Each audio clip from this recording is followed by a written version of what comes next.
זוכר כל מה שהשכל, המיינד, בחר לשכוח ולהדחיק.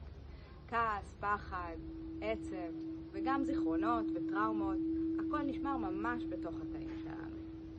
קוראים לזה זיכרון תאי, ולפעמים זיכרונות תאים חוסמים אותנו. חוסמים מבחינה רגשית, מייצרים מכאובים, מחלות פיזיות, חוסמים את יכולת ההגשמה העצמית שלנו, חוסמים את מי שאנחנו באמת. לא תמיד יש לנו גישה לשם. בשיחות רגילות לא תמיד מגיעות לשורש הבעיה. שיטת המסע עובדת אחרת לגמרי. היא לוקחת אותנו ישר לתוך הזיכרון התאי, מאפשרת הבנה ועיבוד.